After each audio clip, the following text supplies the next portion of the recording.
કરોડોના ફ્રોડ કરાવતા ચાઇનીઝ ઠગોની જાળમાં વડોદરાના બે યુવકો ફસાયા હોવાનું બહાર આવ્યું છે।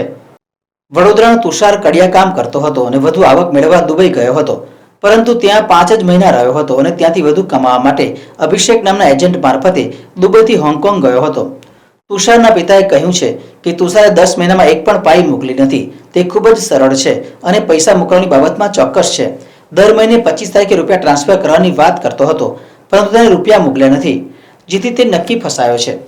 છેલ્લે પણ તેને કહ્યું હતું કે હું કોન્ટ્રાક્ટ પૂરો થાય એટલે રૂપિયા મોકલીશ, પરંતુ તેનો કોઈ પત્તો જ નથી। ભારતીય યુવકોને ઊંચા પગારની ઓફર કરી ઓનલાઈન ફ્રોડમાં તેમનો ઉપયોગ કરતા ચાઇનીઝ ઠગોની જાળમાં વડોદરાના બે યુવકો ફસાયા હોવાની વિગતો બહાર આવી છે, જેમાંથી એક યુવકનું સુરત પોલીસે રેસ્ક્યુ કર્યું છે, પરંતુ ન્યૂઝ સમા રોડના બીજા યુવકનો પત્તો નહીં લાગતા તેના પિતાએ સમા પોલીસ પાસે મદદ માંગી છે। તાજેતરમાં જ સુરત સાયબર સેલે મ્યાનમારમાં ભારતીય યુવકોને ગોંધી રાખી કરોડોના સાયબર ફ્રોડમાં ઉપયોગ કરવાના ચાઇનીઝ ઠગોના મોટા નેટવર્કનો પર્દાફાશ કર્યો હતો, જેમાં વિદેશમાં રૂપિયા કમાવા જનારા યુવકોને વધુ પગારની લાલચ આપી પાસપોર્ટ અને મોબાઈલ આંચકી લીધા હતા। તે બાદ તેમને બંધક બનાવવામાં આવતા હોવાની વિગતો બહાર આવી હતી। આ યુવકોને માર પણ મારવામાં આવતો હોવાની અને તેમને પૂરતું ખાવાનું પણ આપવામાં નહીં આવતું હોવાની વિગતો બહાર આવી હતી। યુવકોને છોડાવવા માટે ચાઇનીઝ ઠગો દ્વારા રૂપિયા 3 થી 5 લાખ લેવામાં આવતા હોય છે। સુરત પોલીસ કમિશનર અનુપમસિંહ ગહેલોતે ગુપ્ત ઓપરેશન કરાવી સુરત અને વડોદરાના બે યુવકોને મ્યાનમારમાંથી છોડાવ્યા હતા, પરંતુ વડોદરાના હજી એક યુવકનો પત્તો નથી।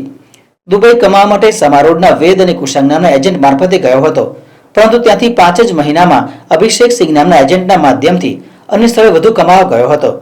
ત્યારબાદ તેનો એકાદ બે વાર સંપર્ક થયા બાદ કોઈ પત્તો નહીં હોવાથી પિતા નાગરભાઈ રાણપરા અને માતાની હાલત દયનીય બની છે। તેમને પોલીસ કમિશનર અને સમા પોલીસને ફરિયાદ આપી તાકીદે તપાસ કરવા માંગણી કરી છે। બહુ ચિંતા કરવી છે બાબા માટે। જલ્દીથી જલ્દી બસ જલ્દીથી જલ્દી પાછો આવતો રહે। અમારી એક જ દે છે। તમારી છેલ્લા શું આપી ઘરે વાત?